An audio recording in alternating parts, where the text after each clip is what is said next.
Tonight, new developments in a growing political fight over guns. Yesterday, we reported on how Milwaukee Mayor Tom Barrett was trying to blame Governor Scott Walker for the dramatic increase in gun deaths in his city. Well, David Clarke is the sheriff of Milwaukee County, and we reached out to him to learn more about this. Sheriff, the mayor says the problems in his city are all the governor's fault, and the fault, he adds for good measure, of the NRA. And you say what? Well, you know, when you're a liberal politician, the tendency is that when you have no solutions to what's going on in a city, a state, a country, you blame political adversaries. This was a cheap shot by Mayor Tom Barrett.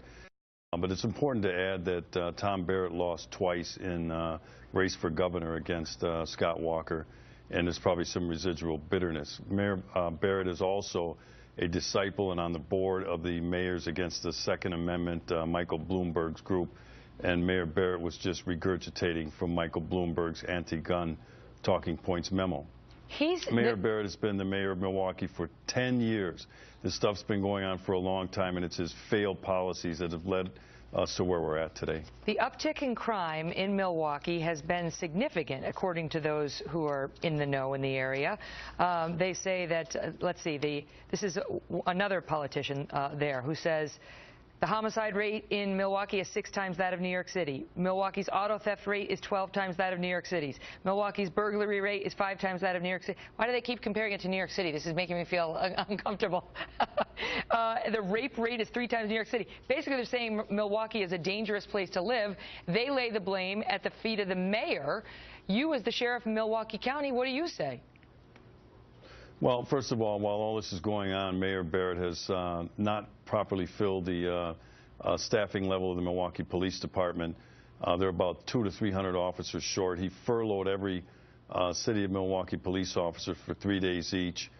It's the soft on crime judiciary in Milwaukee County that won't properly sentence career criminals.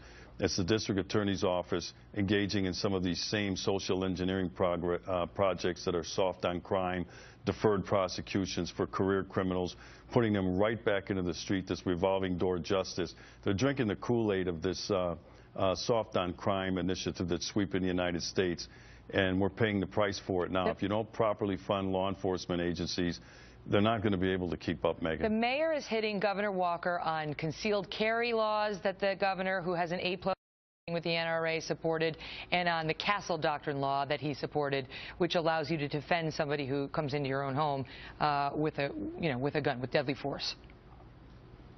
There's no data to support Mayor Barrett's claim that Castle Doctrine or people being able to defend themselves, play a role in their own defense through the carrying concealed weapons has anything to do with the crime and violence. The perpetrators of the crime and violence in Milwaukee, in the city of Milwaukee, Milwaukee County, are career criminals. They do not possess a carry concealed license. These are not Castle Doctrine issues. That's why I said he's just regurgitating Michael Bloomberg's anti-gun talking points memo. Here's the Scott Walker that I know. When he was the county executive of Milwaukee, and I'm the sheriff of Milwaukee, we worked together. Public safety was always at the top of then County Executive Walker's priority list. The same when he became the governor of the state. He always made sure that my office was properly funded.